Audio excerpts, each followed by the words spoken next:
আসসালামু আলাইকুম, স্বাগত জানাচ্ছি চ্যানেল আই সংবাদে। এখনকার সংবাদ আয়োজন নিয়ে আপনাদের সাথে আছি মেহরুন্নেসা তাহমিনা।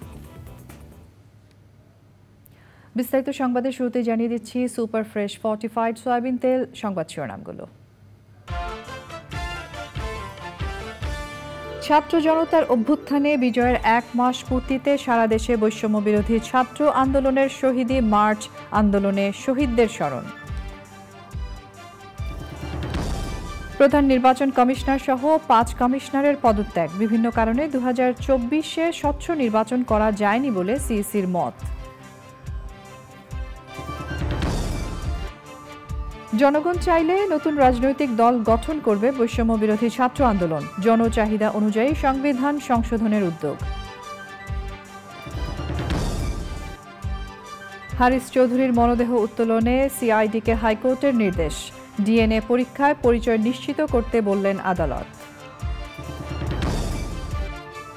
এবং নির্বিচারে প্রকৃতি ধ্বংস ও অপরিণামদর্শী কর্মকাণ্ডে মহাবিপন্ন শকুন, সংরক্ষণে জনসচেতনতার তাগিদ।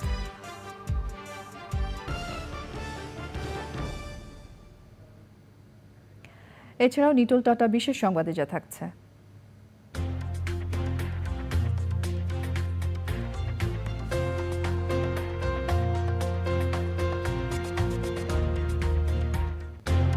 কেনিয়ার রাজধানী নাইরোবিতে রোবট ক্যাফের খবর।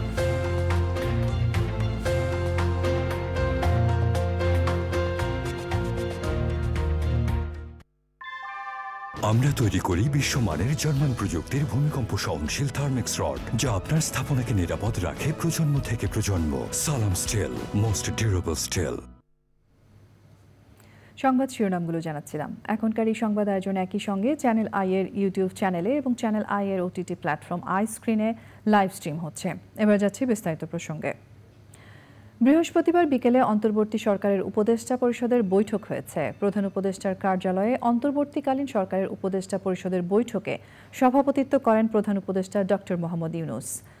উপদেষ্টারা ছাড়াও ক্যাবিনেট, জনপ্রশাসন সচিব সহ গুরুত্বপূর্ণ মন্ত্রণালয়ের সচিবরা বৈঠকে উপস্থিত ছিলেন। বৈঠকে জাতীয় জিন ব্যাংক ব্যবস্থাপনার নীতিমালা 2024-এর খসড়ার অনুমোদন দেয়া হয়। খসড়া নীতিমালা পরীক্ষা করে হালনাগাদ ও পরিমার্জনের জন্য পরিবেশ, বন ও জলবায়ু পরিবর্তন উপদেষ্টাকে আহ্বায়ক করে কৃষি এবং মৎস্য ও প্রাণী সম্পদ মন্ত্রণালয়ের উপদেষ্টাদের সমন্বয়ে একটি কমিটি গঠন করা হয়। পাকিস্তানের বিরুদ্ধে ঐতিহাসিক টেস্ট সিরিজ জয়লাভ করায় বাংলাদেশ জাতীয় ক্রিকেট দলকে উপদেষ্টা পরিষদ আনুষ্ঠানিক অভিনন্দন প্রস্তাব গ্রহণ করেছে।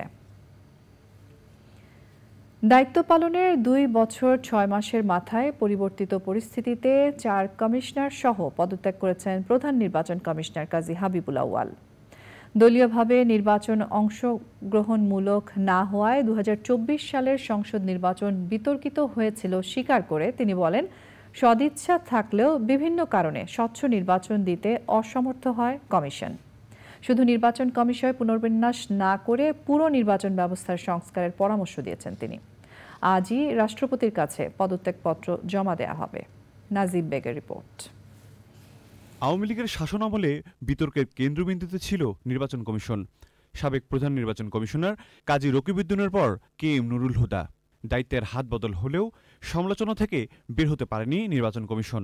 সবশেষ 2024-এর জাতীয় সংসদ নির্বাচনেও কাজী হাবিবুল আউয়াল কমিশন বিএনপি, জামাত সহ অনেক দলকেই আনতে পারেনি। নির্বাচনকে অংশগ্রহণমূলক দেখাতে ডামি প্রার্থী দিয়েছিল আওয়ামী লীগ। 5 আগস্ট শেখ হাসিনা সরকারের পতনের পর অন্যান্য প্রতিষ্ঠানের মতো দাবি আসে নির্বাচন কমিশন সংস্কারের। বৃহস্পতিবার সাংবাদিকদের সাথে সৌজন্য বিনিময়ে পদত্যাগের আনুষ্ঠানিক ঘোষণা দিল কাজী হাবিবুল আউয়াল কমিশন। আজকে আমাদের বিদায় লগ্নে আপনারা জানেন দেশে একটা বড় ধরনের জনতার ছাত্র জনতার যে অভ্যুত্থান, এটা আমাদের দেশকে আগামীতে প্রবল সংস্কারের দিকে এগিয়ে নিয়ে আরও সুন্দর একটি বাংলাদেশ সৃষ্টির যে প্রতিশ্রুতি দেওয়া হয়েছে, আমরা সকলেই আশাবাদী। আপনাদের অবহিত করতে চাই, আমি সহ মাননীয় কমিশনারগণ দেশের পরিবর্তিত বিরাজিত অবস্থায় পদত্যাগ করতে মনস্থির করেছি। নির্বাচনে বিএনপি সহ বড় দলগুলোর অংশগ্রহণ না থাকায় 2024 সালের সংসদ নির্বাচন বিতর্কিত হয়েছে স্বীকার করেন তিনি। তবে দাবি করেন সব কমিশনই পক্ষপাত দুষ্ট হতে পারে না। নির্বাচন গ্রহণযোগ্য না হওয়ার সকল দোষ ও দায় দায়িত্ব সকল সময় কেবল নির্বাচন কমিশনের উপর এককভাবে আরোপ করা হয়ে থাকে। একটি কমিশন না হয় অসৎ বা পক্ষপাত দুষ্ট হতে পারে, কিন্তু সকল সময় সকল কমিশনই অসৎ বা পক্ষপাত দুষ্ট হতে পারে না। কমিশন বিভিন্ন কারণে নির্ভেজাল গ্রহণযোগ্য নির্বাচন করতে অক্ষম বা অসমর্থ হতে পারে। শুধু নির্বাচন কমিশনের পুনর্বিন্যাস করে সুষ্ঠু নির্বাচন সম্ভব নয়, এ বিষয়ে কিছু পরামর্শ দেন সদ্য পদত্যাগকারী সিইসি। বিদ্যমান ব্যবস্থায় আমাদের বিশ্বাস, কেবল কমিশনের পুনর্বিন্যাসের মাধ্যমে অবাধ, নিরপেক্ষ, কালো টাকা ও পেশিশক্তি বিবর্জিত এবং প্রশাসন ও পুলিশের প্রভাবমুক্ত নির্বাচন নিশ্চিত করা যাবে না। নির্বাচন পদ্ধতিতে দুর্ভেদ্য মৌলিক সংস্কার প্রয়োজন হবে। রাজনৈতিক সংস্কৃতি ও আচরণে এবং বিশেষত প্রার্থীদের আচরণে পরিবর্তন অবশ্যই প্রয়োজন হবে। 2022 সালের 27 ফেব্রুয়ারি দায়িত্ব গ্রহণ করে একটি জাতীয় নির্বাচন ছাড়াও প্রায় 2000 স্থানীয় সরকার নির্বাচন পরিচালনা করেছে কাজী হাবিবুল আউয়াল commission. Najib beg, channel I, Dhaka. ছাত্র জনতার অভ্যুত্থানে বিজয়ের 1 মাস পূর্তিতে সারা দেশে শহীদি মার্চ কর্মসূচি করেছে বৈষম্য বিরোধী ছাত্র আন্দোলন। এই মুহূর্তে কেন্দ্রীয় শহীদ মিনারে অবস্থান করছে ছাত্র জনতা। আমরা সরাসরি চলে যাচ্ছি সেখানে।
পঞ্চম দাবিটি হচ্ছে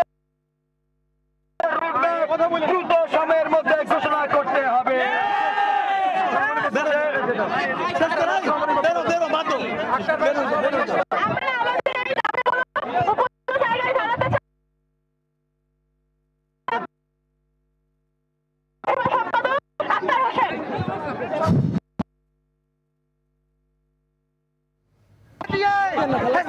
বাংলার জমিন থেকে বিদায় করেছে। কেউ যদি ফ্যাসিবাদকে বাংলাদেশে আবার পুনর্বহাল করার চেষ্টা করে বাংলার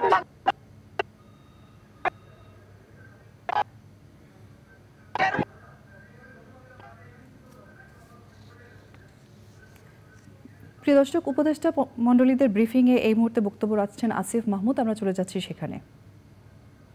শ্রমিকরা তাদের সকল দাবি দাওয়া নিয়ে সেই রিভিউ কমিটির কাছে দিতে পারে এবং রিভিউ কমিটি কনসার্ন মিনিস্ট্রি বা কনসার্ন অধিদপ্তর কিংবা পরিদপ্তরের মাধ্যমে সেই সমস্যা দ্রুত সমাধানের জন্য কাজ করে যাবে। আমরা ইতিমধ্যেই দেখতে পেয়েছি বিভিন্ন ভাবেই যে ফ্যাসিবাদী পরাজিত শক্তি তাদেরকে পুনর্বাসন করার মতো বিভিন্ন কর্মসূচি কিছু জায়গায় দেখতে পেয়েছি। এই বিষয়টি অবশ্যই, যেহেতু আমরা ছাত্র জনতার অভ্যুত্থানের ভিত্তিতে গঠিত একটি সরকার, আমরা মনে করি বিচারের আগ পর্যন্ত, সম্পূর্ণ বিচার নিশ্চিত না হওয়া পর্যন্ত ফ্যাসিবাদীদের পুনর্বাসনের আর কোনো সুযোগ নেই। আজকের সবচেয়ে গুরুত্বপূর্ণ যে সিদ্ধান্তটি হয়েছে সেটি হচ্ছে আমাদের যে গণভবন আছে, এই গণভবন কখনোই আসলে এর যে নাম গণভবন, গণর ভবন হয়ে উঠতে পারেনি। তাই এই গণভবনকে যেহেতু এদেশের মানুষ, ছাত্র জনতা একটি অভ্যুত্থানের মাধ্যমে জয় করেছে, এটিকে জনগণের জন্য উন্মুক্ত করে দেয়া হবে। এই জুলাই গণ অভ্যুত্থানের স্মৃতিকে, শহীদদের স্মৃতি এবং বিগত ফ্যাসিবাদী সরকারের আমলে যত অন্যায় অবিচার হয়েছে সবকিছুর স্মৃতি সংরক্ষণ করার জন্য গণভবনকে জুলাই গণ অভ্যুত্থান স্মৃতি জাদুঘর হিসেবে প্রতিষ্ঠা করা হবে এবং খুব দ্রুতই এটা নিয়ে কার্যক্রম শুরু হবে। গণভবন যেই অবস্থায় আছে, জনগণ যেভাবে এটিকে অধিকার করেছে, এটিকে বিজয় করেছে, ঠিক সেই অবস্থাতেই রাখা হবে। এর মধ্যে ভেতরে আমরা একটি জাদুঘর প্রতিষ্ঠা করব, যাতে এই অভ্যুত্থানের স্মৃতি সংরক্ষিত থাকে। এ বিষয়ে আজকের উপদেষ্টা পরিষদের যেই বৈঠক, সেখানে সিদ্ধান্ত গৃহীত হয়েছে। আপনাদের কোনো প্রশ্ন থাকলে করতে পারেন।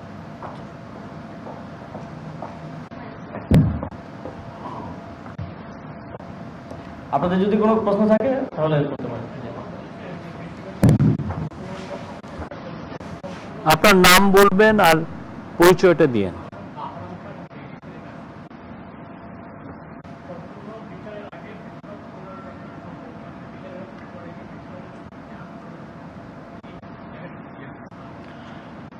ফ্যাসিবাদী যেই রাজনৈতিক দল কিংবা রাজনৈতিক জোট বাংলাদেশে ফ্যাসিবাদ প্রতিষ্ঠা করেছিল, বিচারের সম্পূর্ণ বিচার না হওয়া পর্যন্ত তারা রাজনীতি করতে পারবে কি পারবে না, এই প্রশ্নটা আমরা জনগণের কাছে ছেড়েছি।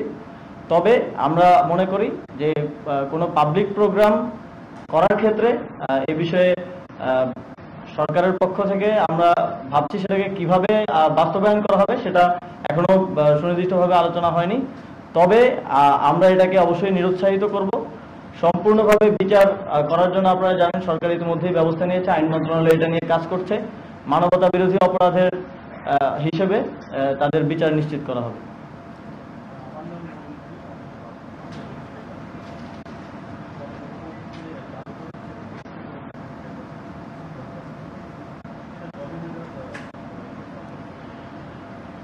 গণভবনকে জাদুঘর হিসেবে রূপান্তরের জন্য ইতিপূর্বে পৃথিবীতে আপনারা জানেন যে সাউথ কোরিয়ায় মে-18 মেমোরিয়াল প্রতিষ্ঠা হয়েছিল একটি গণঅভ্যুত্থানের প্রেক্ষিতে, তার স্মৃতিকে ধরে রাখার জন্য।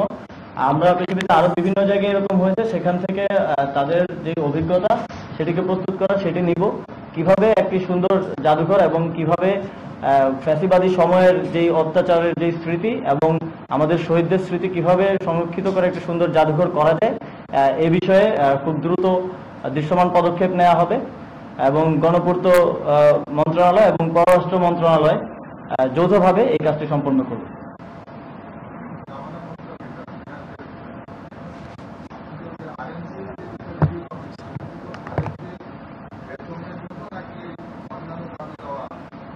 রিভিউ কমিটি মূলত শ্রমিকদের যে শর্ট টার্ম দাবিগুলো আছে, যেগুলো খুব দ্রুত বাস্তবায়নযোগ্য এবং সমাধানযোগ্য, এটি শুধুমাত্র আরএমজি নয়, আরএমজি এবং নন আরএমজি সেক্টর থেকেও এবং দুই সেক্টরের শ্রমিক নেতৃবৃন্দকে সেই রিভিউ কমিটিতে রাখা হবে।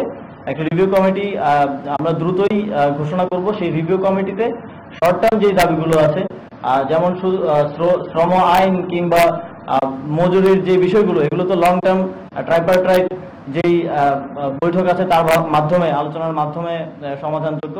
যেগুলো খুব দ্রুত সমাধানযোগ্য সেই বিষয়গুলো নিয়ে কাজ করবে এই রিভিউ কমিটি।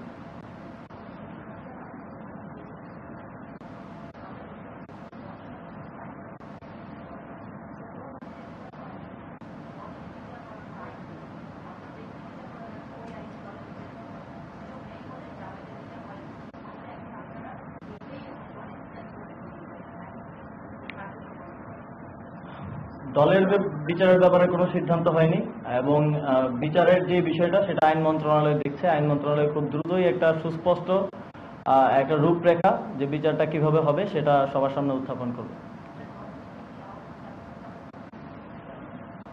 এই প্রশ্নটা দেশের জনগণ ডিসাইড করবে। যেহেতু একটি গণহত্যা আওয়ামী লীগ ঘটিয়েছে এদেশে, সেই গণহত্যার দায় নিয়ে তারা কিভাবে ফিরবে বা তাদেরকে ফিরতে দেওয়া হবে কিনা এটা জনগণ ডিসাইড করবে। এটা জনগণের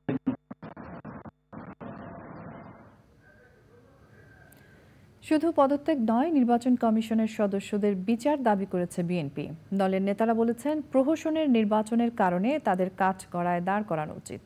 রাহুল রায় রিপোর্ট। বন্যা দুর্গতদের ত্রাণ সহযোগিতার পাশাপাশি দেশব্যাপী নানা কর্মসূচি থাকছে বিএনপির। রাজধানীতেও প্রতিদিন বিভিন্ন কার্যক্রমে অংশ নিচ্ছেন দলটির নেতারা। জাতীয় প্রেসক্লাবের সামনে এক প্রতিবাদ সভায় প্রধান নির্বাচন কমিশনার কাজী হাবিবুল আওয়ালের পদত্যাগ নিয়ে কথা বলেন বিএনপি চেয়ারপারসনের উপদেষ্টা জয়নুল আবদিন ফারুক। জনগণের প্রত্যাশা আপনাকে পূরণ করতে হবে। বাংলাদেশের সাংবিধানিক প্রতিষ্ঠানগুলো যারা ধ্বংস করে দিয়েছে, যারা বাংলাদেশের নির্বাচন কমিশনকে নির্দেশ দিয়ে 154 জন বিনা প্রতিদ্বন্দ্বিতায় নির্বাচিত করেছে, তারা আজকে প্রেস কনফারেন্স করে বিদায় নিলে চলবে না, তাদেরকে আইনের আওতায় আনতে হবে। নয়াপল্টনের কেন্দ্রীয় কার্যালয়ে সংবাদ সম্মেলনে নানা ষড়যন্ত্র হচ্ছে বলে অভিযোগ করে এগ্রিকালচারিস্ট অ্যাসোসিয়েশন অব বাংলাদেশ অ্যাব। সেখানেও নির্বাচন কমিশন নিয়ে কথা বলেন বিএনপির সিনিয়র যুগ্ম মহাসচিব রুহুল কবির রিজভী। সংবিধানের যে নির্দেশনাবলী সেটাকেও তারা যেমন লঙ্ঘন করেছেন, তেমনি এই গণতন্ত্রকে ধ্বংস করার ক্ষেত্রেও তারা ভূমিকা পালন করেছেন।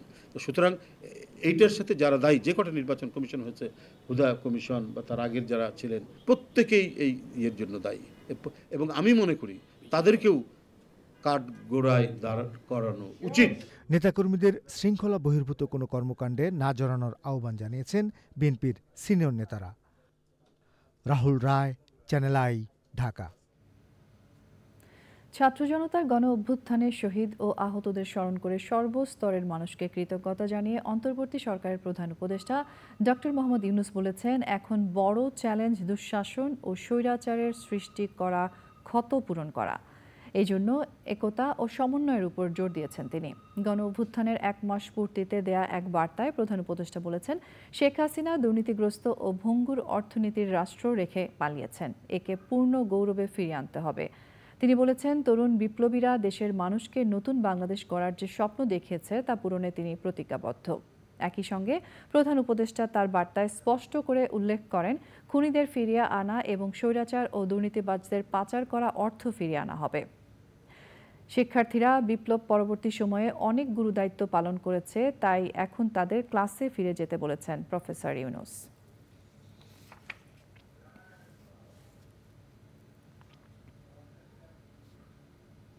সশস্ত্র বাহিনীর বীর শহীদদের প্রতি শ্রদ্ধা নিবেদন করেছেন অন্তর্বর্তী সরকারের প্রধান উপদেষ্টা ডক্টর মোহাম্মদ ইউনূস। সকালে ঢাকা সেনানিবাসের শিখা অনির্বাণে পুষ্পস্তবক অর্পণ করে শ্রদ্ধা জানান তিনি। পুষ্পস্তবক অর্পণের পর প্রধান উপদেষ্টা 1971 সালের মহান মুক্তিযুদ্ধে সর্বোচ্চ আত্মত্যাগকারী সশস্ত্র বাহিনীর বীর শহীদদের স্মৃতির প্রতি গভীর শ্রদ্ধা জানিয়ে কিছুক্ষণ নীরবে দাঁড়িয়ে থাকেন। এই সময় গার্ড অফ অনার প্রদান করে সেনা, নৌ ও বিমান বাহিনীর একটি সুসজ্জিত দল। শ্রদ্ধা নিবেদনের পর শিখা অনির্বাণ প্রাঙ্গণে রাখা দর্শনার্থী বইয়ে সই করেন ডক্টর ইউনূস। এর আগে প্রধান উপদেষ্টা শিখা অনির্বাণে পৌঁছালে 3 বাহিনীর প্রধানরা তাকে অভ্যর্থনা জানান। পুষ্পস্তবক অর্পণের পর সশস্ত্র বাহিনী বিভাগ পরিদর্শনে যান প্রধান উপদেষ্টা। সেখানে 3 বাহিনীর প্রধানরা তার সঙ্গে সৌজন্য সাক্ষাৎ করেন।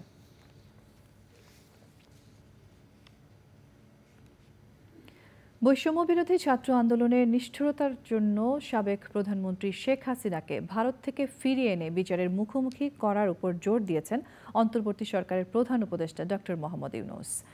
ভারতের সংবাদ সংস্থা প্রেস ট্রাস্ট অফ ইন্ডিয়া পিটিআইকে দেয়া সাক্ষাৎকারে প্রধান উপদেষ্টা বলেছেন, শেখ হাসিনাকে ফিরিয়ে আনতে হবে, না হলে বাংলাদেশের মানুষের শান্তি হবে না। ভারত থেকে শেখ হাসিনার করা বিভিন্ন রাজনৈতিক মন্তব্যের সমালোচনা করে প্রধান উপদেষ্টা বলেন, তিনি ভারতে আছেন এবং মাঝে মধ্যে কথা বলছেন যা সমস্যার সৃষ্টি করছে। শেখ হাসিনা ভারতে বসে কথা বলে যাচ্ছেন এবং নির্দেশনা দিচ্ছেন, এটা কেউ পছন্দ করছে না বলেও উল্লেখ করেন ডক্টর ইউনূস। জনগণ চাইলে নতুন রাজনৈতিক দল গঠন করতে চায় বৈষম্য বিরোধী ছাত্র আন্দোলন, তবে সে বিষয়ে এখনই ভাবছে না তারা। চ্যানেল আইকে এক বিশেষ সাক্ষাৎকারে এ কথা জানান যুব ও ক্রীড়া এবং শ্রম ও কর্মসংস্থান উপদেষ্টা আসিফ মাহমুদ সজীব ভূঁইয়া। জনগণের চাহিদা অনুযায়ী সংবিধান সংশোধন করার উদ্যোগ নেওয়া হবে বলেও জানান তিনি। বিস্তারিত জানাচ্ছেন রফিকুল বাশার। প্রধান উপদেষ্টা পদের ছাত্র জনতার আন্দোলনের মাধ্যমে সরকার পরিবর্তনের পর অন্তর্বর্তী সরকারের উপদেষ্টা হয়েছেন আসিফ মাহমুদ সজীব ভূঁইয়া। ছাত্র আন্দোলনে তিনি ছিলেন সম্মুখ সারিতে, নেতৃত্ব দিয়েছেন শিক্ষার্থীদের সংগঠিত করতে। শপথ নেওয়ার পর থেকেই ব্যস্ত সময় পার করছেন তিনি। পালন করছেন যুব ও ক্রীড়া এবং শ্রম ও কর্মসংস্থান এই দুই মন্ত্রণালয়ের দায়িত্ব। চ্যানেল আইকে দেওয়া একান্ত সাক্ষাৎকারে দেশ গঠন, সংবিধান সংশোধন সহ বিভিন্ন বিষয়ে কথা বলেছেন তিনি। যে ধরনের সংবিধান মানুষ চায়, দীর্ঘদিন ধরে মানুষ চেয়ে আসছে, এবং ৭২-এর সংবিধানকে কাটাছেঁড়া করে যে অবস্থা করা হয়েছে, এবং ৭২-এর সংবিধান নিয়েও অনেক প্রশ্ন আছে, সেটি একটি নির্দিষ্ট ধারার চিন্তাকেই কন্টেইন করে এরকম অনেক বক্তব্য মানুষের মধ্যে আছে। তো সংবিধানের বিষয়টা এটা একটা জাতীয় জনমতের ভিত্তিতেই সংবিধানের পরিবর্তনটা আসবে, এমন না যে আমরা যারা দায়িত্বে আছি তাদের চিন্তার ভিত্তিতে হবে। জনমতটা আপনারা কিভাবে নেবেন? জনমত তো আমরা যতটুকু দেখছি ইতিমধ্যেই আছে। এই আন্দোলনের সময়ই জনমত তৈরি হচ্ছিল, এবং এই সরকার গঠনের পরে বিভিন্ন সভা সেমিনারের প্রতি মানুষের রিয়াকশন এবং মানুষের সোশ্যাল মিডিয়া কিংবা পত্রপত্রিকায়, টিভিতেও আমরা দেখছি যে কি ধরনের বাংলাদেশ মানুষ চায়। জনমত তৈরি হয়ে আছে। এখন হয়তো প্রসেসটা নিয়ে প্রশ্ন হতে পারে, প্রসেসটা আমরা ডিসকভার করতে পারি। রাজনৈতিক দলগুলোর সাথে সংলাপ হবে, সকল স্টেক হোল্ডারের সাথে সংলাপের ভিত্তিতেই একটা নতুন বাংলাদেশের একটা নতুন সংবিধানের দিকে হয়তো আমরা যাব। দেশের মানুষ চাইলে রাজনৈতিক দল গঠন করার কথা ভেবে দেখবে বৈষম্য বিরোধী ছাত্র আন্দোলন। আমরা তো অলরেডি পলিটিক্সেই আছি, যেহেতু সরকারে আছি। মানুষ এটা দল গঠনের ব্যাপারটা হচ্ছে যদি বাংলাদেশের মানুষ চায়, মানুষের মধ্যে সেই আকাঙ্ক্ষাটা থাকে, সেই জায়গায় আমরা সেটা বিবেচনা করবো। এই বিষয়ে এখনও কোনো সিদ্ধান্ত হয়নি। বৈষম্য বিরোধী ছাত্র আন্দোলনের যারা আছেন সবাই এখনও রাজপথে কাজ করে যাচ্ছেন, তারাও মানুষের জনমতটা বোঝার চেষ্টা করছেন, এবং দেশ পুনর্গঠনে কিভাবে দেশের মানুষ দেশটা পুনর্গঠন করতে চায় সেই মতামতগুলো তারা একসাথে করছেন। এবং দেশের মানুষের যদি প্রয়োজনীয়তা থাকে যে তরুণদের কোনো রাজনৈতিক দল কিংবা রাজনৈতিক বন্দোবস্ত হওয়া প্রয়োজন, তাহলে আমরা ভেবে দেখব।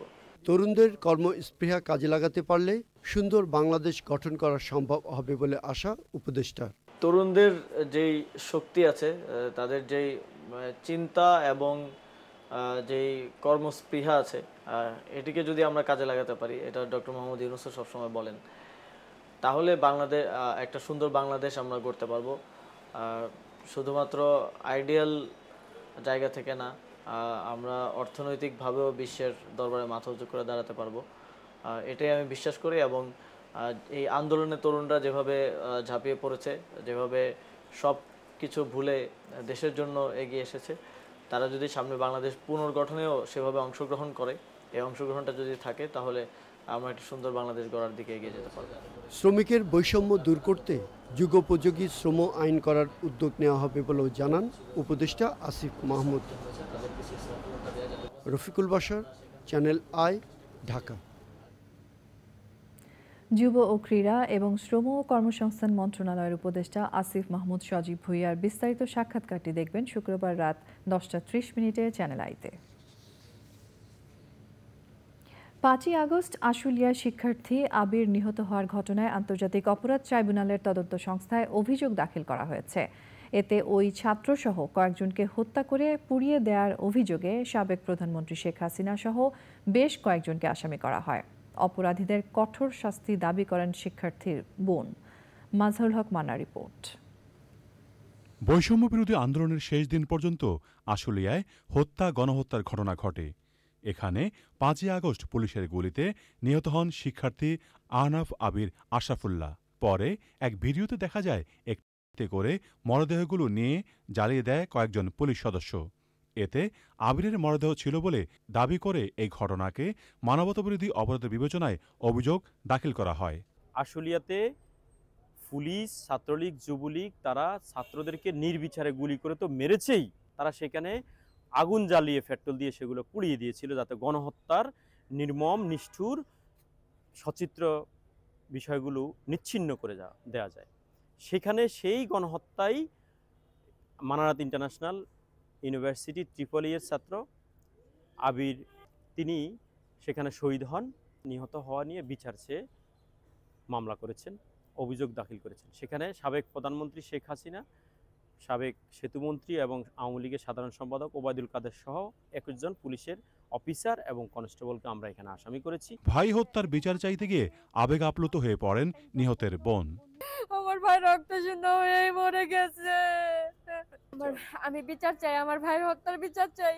আমার ভাই সহ যত শহীদ ছাত্রদের হত্যা, যত মেধাবী স্টুডেন্ট যারা ন্যায়ের পক্ষে আন্দোলনে অংশগ্রহণ করেছিল এই স্বৈরশাসক নিজের ক্ষমতা টিকিয়ে রাখার জন্য, আমার ভাইকে সহ যত ছাত্রদের শহীদ করেছে, আমি এই সকল আসামির বিচার চাই, সর্বোচ্চ শাস্তি চাই, আমি ফাঁসি চাই। আইনজীবীরা জানিয়েছেন দাখিল করা অভিযোগের ভিত্তিতে প্রাথমিক তদন্ত শুরু করেছে তদন্ত সংস্থা।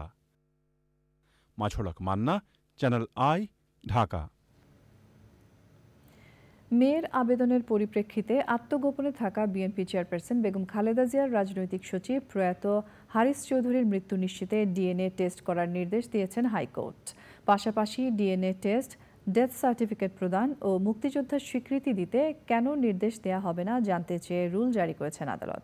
বিচারপতি AK-M আসাদুজ্জামান ও বিচারপতি মাহমুদুল ইসলামের দ্বৈত বেঞ্চ রুলসহ ওই আদেশ দেন। হাইকোর্টের আদেশের পর হারিস চৌধুরীর মেয়ে সামিরা চৌধুরী জানান 2022 সালের 3রা সেপ্টেম্বর আত্মগোপনে থাকা অবস্থায় তার বাবা রাজধানীর এভারকেয়ার হাসপাতালে মারা যান। পরে গোপনে সাভারের একটি এতিমখানায় মরদেহ দাফন করে তৎকালীন সরকার। হারিস চৌধুরীর মৃত্যুর কোনো ডেথ সার্টিফিকেট নেই। সে সময় হারিস চৌধুরীর মৃত্যু নিয়ে বিভিন্ন আলোচনা এবং গণমাধ্যমে সংবাদ প্রকাশিত হয়। এইসব ঘটনা তুলে ধরে সামিরা চৌধুরী হাইকোর্টে বাবার মৃত্যু নিশ্চিতে ডিএনএ টেস্টের আবেদন করেন। পরে হাইকোর্ট রুল সহ আদেশ দেন। আমরা বিবাদী করেছি দুইটি মন্ত্রণালয়ের সচিবকে, পুলিশ, সিআইডি এবং দুইটি থানার ওসি, এবং তাদের উপর কোর্ট রুল জারি করেছে যে কেন ওনার মৃতদেহ উত্তোলনপূর্বক ডিএনএ টেস্ট করে তার পরিচয় শনাক্ত করা হবে না এবং তাকে ডেথ সার্টিফিকেট ইস্যু করা, তার নিজের নামে ডেথ সার্টিফিকেট ইস্যু হবে না এবং একজন মুক্তিযোদ্ধার প্রাপ্য সম্মান দিয়ে তাকে তার শেষ ইচ্ছা অনুযায়ী তাকে যেন তার বাড়িতে দাফন করা হয়। কারণ আমাকে লিখতে হবে যে আমার বাবা জীবিত আছেন, সেটা আমি রাজি হইনি, আপোষ করিনি। তো এই জন্য খুবই জরুরি যে সরকারি নথিতে আমার বাবাকে জীবিত রেখে দেওয়া। এই মর্মান্তিক এই যে একটা অবিচার, এই যে একটা লঙ্ঘন, মানবাধিকার লঙ্ঘন, এটার অবশ্যই একটা সুরাহা দরকার ছিল এবং আজকে মাননীয় আদালত আমাদেরকে লেট ডাউন করে। নোয়াখালী ও কুমিল্লার সীমান্তবর্তী জনপদে বন্যা দুর্গতদের পাশে দাঁড়িয়েছে প্রকৃতি ও জীবন ক্লাব এবং প্রকৃতি ও জীবন স্বাস্থ্য সেবা কেন্দ্র। প্রত্যন্ত এলাকার হাজারো মানুষকে বিনামূল্যে চিকিৎসা সেবা ও ওষুধ দিয়েছে সংগঠনটি। ভয়াবহ দুর্যোগে মানুষের পাশে দাঁড়ানোয় প্রকৃতি ও জীবন ক্লাব এবং প্রকৃতি ও স্বাস্থ্য সেবা কেন্দ্রের প্রতি কৃতজ্ঞতা জানিয়েছেন সংশ্লিষ্টরা। আফরোজা হাসির রিপোর্ট।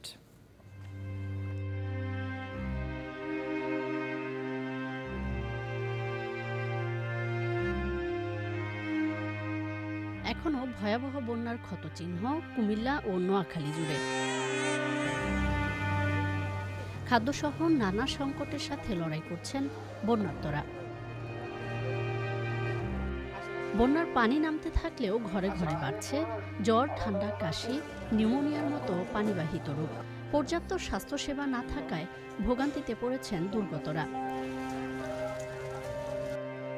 এই অবস্থায় দুর্গতদের দোরগোড়ায় চিকিৎসা সেবায় প্রকৃতি ও জীবন ক্লাব এবং প্রকৃতি ও জীবন স্বাস্থ্যসেবা কেন্দ্র।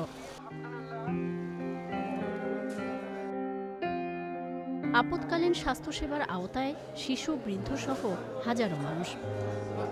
নোয়াখালী, লক্ষ্মীপুর, কুমিল্লা, ফেনী এই সমস্ত জেলার মানুষদেরকে আমরা বিনামূল্যে চিকিৎসা সেবা ধারাবাহিকভাবে দিয়ে যাচ্ছি। বিভিন্ন দুর্গম অঞ্চলে গিয়ে নৌকায় করে, ট্রাকে করে, অনেক কষ্ট করে এই সেবা দিতে পেরে আমরা নিজেদেরকে অনেক ধন্য মনে করছি। বিনামূল্যের চিকিৎসা সেবা ও ওষুধ স্বস্তি দিচ্ছে বানভাসী জনপদে। আমার বাচ্চার পেটের সমস্যা, গ্যাসের সমস্যা, বুকের দুধ টানে না, পেট ফুলে থাকে। আজকে বিনামূল্যে চিকিৎসা পাইলাম, ওষুধ পাইলাম, আমার খুব উপকার হইল। মাথা ব্যথা করে, মানে খানার রুচি নেই। এলাকাবাসী সবাইকে ধন্যবাদ, আন্তরিক কৃতজ্ঞতা প্রকাশ করছি। বিনামূল্যে চিকিৎসা ওষুধ পেয়ে আমি খুব উপকৃত হলাম। সংগঠনটির মানবিক সহায়তা কার্যক্রমের প্রশংসা করেছেন স্থানীয়রা। এলাকাবাসীর পক্ষ থেকে প্রকৃত জীবন স্বাস্থ্যসেবা কেন্দ্রের যে মেডিকেল টিম, ওনাদেরকে ধন্যবাদ জানাচ্ছি এবং চ্যানেল আইকে ধন্যবাদ জানাচ্ছি আমাদের প্রত্যন্ত অঞ্চলে আমাদের এই মেডিকেল টিমটা আনার জন্য, এবং তাদের ম্যানেজমেন্ট এবং তাদের স্বাস্থ্যসেবার সকল কিছু সার্বিক দিক বিবেচনা করে আলহামদুলিল্লাহ এটা ছিল সবচেয়ে বেস্ট। আমরা তাদের প্রতি চিরকৃতজ্ঞ। যে কোনো দুর্যোগে ভবিষ্যতেও মানুষের পাশে থাকার প্রত্যয় জানিয়েছে প্রকৃতি ও জীবন ক্লাব এবং প্রকৃতি ও জীবন স্বাস্থ্যসেবা কেন্দ্র।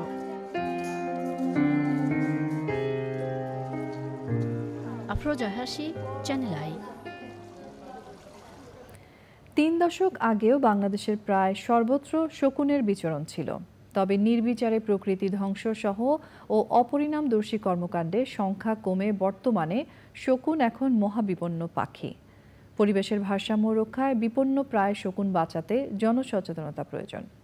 শকুন সংরক্ষণ নিয়ে আফরোজা হাসির রিপোর্ট।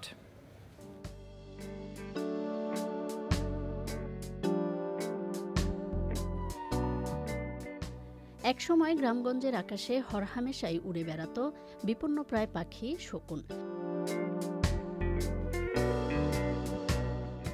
বিভিন্ন প্রাণীর মৃতদেহ এবং আবর্জনা খেয়ে পরিবেশ প্রতিবেশ দূষণমুক্ত রাখার পাশাপাশি বিভিন্ন রোগব্যাধি থেকে জীববৈচিত্র্যকে রক্ষা করে পাখিটি। এজন্য শকুনকে বলা হয় প্রকৃতির ঝাড়ুদার।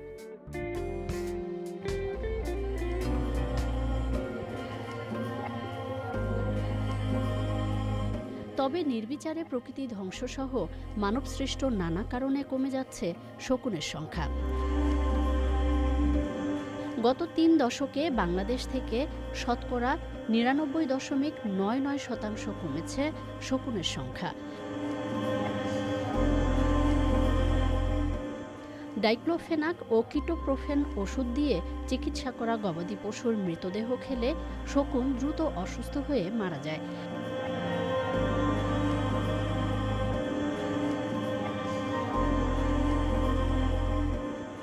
এজন্য মহাবিপন্ন শকুন সংরক্ষণে গবাদি পশুর চিকিৎসায় ডাইক্লোফেনাক ওষুধের ব্যবহার সম্পূর্ণ নিষিদ্ধকরণ, শকুন সংরক্ষণ কর্মপরিকল্পনা 2016-2025 প্রণয়ন, শকুন সংরক্ষণ কমিটি গঠন সহ বিভিন্ন গবেষণাও পরিচালনা করা হচ্ছে। বৃহত্তর সিলেট ও খুলনা অঞ্চলকে নিরাপদ এলাকা ঘোষণা সহ শকুন সংরক্ষণে সচেতনতা বাড়াতে প্রতি বছর সেপ্টেম্বর মাসের প্রথম শনিবার আন্তর্জাতিক শকুন সচেতনতা দিবস পালন করা হয়। মানুষের সচেতনতা ও সক্রিয় অংশগ্রহণের মাধ্যমেই বিলুপ্তির হাত থেকে রক্ষা করা সম্ভব পরিবেশের বন্ধু শকুন।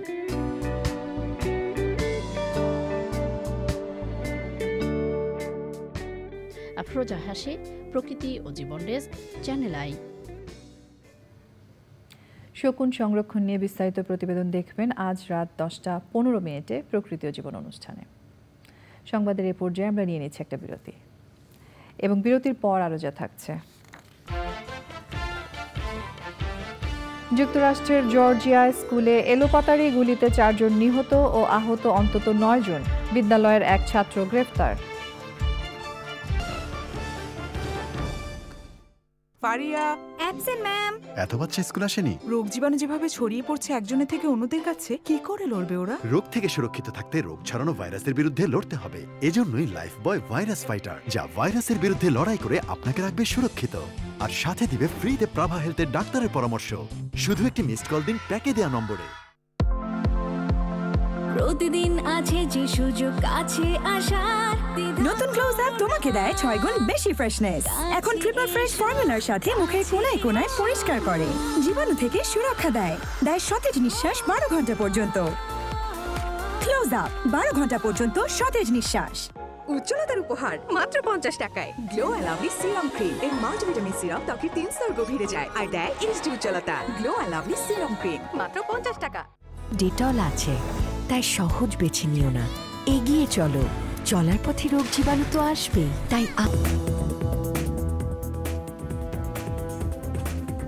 স্বাগত জানাচ্ছি আরও একবার চ্যানেল আই সংবাদে। যুক্তরাষ্ট্রের জর্জিয়ার একটি হাই স্কুলে এলোপাতাড়ি গুলিতে 4 জন নিহত হয়েছেন। আহত হয়েছে অন্তত 9 জন। নিহতদের মধ্যে 2 জন শিক্ষক, 2 জন শিক্ষার্থী। আহতদের বিভিন্ন হাসপাতালে ভর্তি করা হয়েছে। এই ঘটনায় কল্ট গ্রে নামে ওই স্কুলেরই 14 বছর বয়সী ছাত্রকে গ্রেফতার করা হয়েছে। জর্জিয়ার তদন্তকারী কর্মকর্তা জানিয়েছেন, গ্রেকে প্রাপ্তবয়স্কদের মতো বিচারের মুখোমুখি করা হবে। এক বিবৃতিতে মার্কিন কেন্দ্রীয় গোয়েন্দা সংস্থা FBI জানিয়েছে, অনলাইনে হুমকি পাওয়ার পর স্থানীয় স্কুলে হামলার ব্যাপারে 2023 সালে তারা সতর্ক করেছিল। তবে গ্রেফতার কল্ট গ্রে ওই হুমকির সাথে জড়িত থাকার কথা অস্বীকার করেছে। জর্জিয়ায় স্কুলে হামলার ঘটনায় নিন্দা জানিয়েছেন মার্কিন প্রেসিডেন্ট জো বাইডেন ও ফার্স্ট লেডি জিল বাইডেন। এবারে রয়েছে আইস্ক্রিন সাংস্কৃতিক সংবাদ।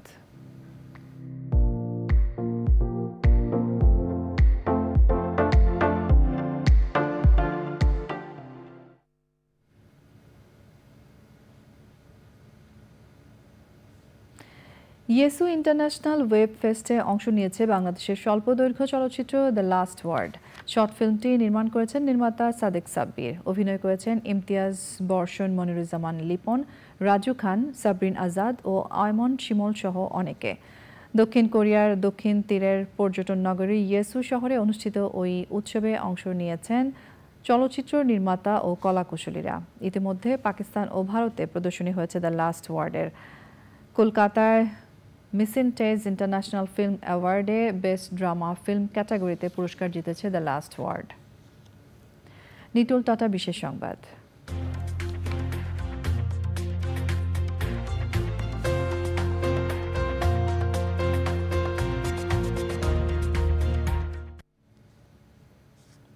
বিভিন্ন উন্নত ও উন্নয়নশীল দেশগুলোতে বিভিন্ন ঝুঁকিপূর্ণ ও জটিল কাজে রোবটের ব্যবহার চলছে অহরহ। এছাড়াও রেস্টুরেন্টগুলোতে, বিভিন্ন শপিং মলেও কাজ করছে রোবট। এবার কেনিয়ার রাজধানী নাইরোবিতে একটি রোবট ক্যাফেতে দেখা গেছে এই দৃশ্য। সেখানে ক্রেতারা স্ক্যানার ব্যবহার করে খাবার অর্ডার দিচ্ছে আর সেগুলো সরবরাহ করছে রোবট। কর্তৃপক্ষ বলছে, মানুষের পাশাপাশি ক্যাফেতে 3টি রোবট কাজ করছে। রোবট নির্ভুলভাবে কাজ করায় একদিকে যেমন সময় বাঁচে, তেমনি খরচও কম হয়। আবার ব্যতিক্রমধর্মী ক্যাফে হওয়ায় ক্রেতাদের সংখ্যাও বাড়ছে প্রতিনিয়ত। পূবালী ব্যাংক বাণিজ্য সংবাদ।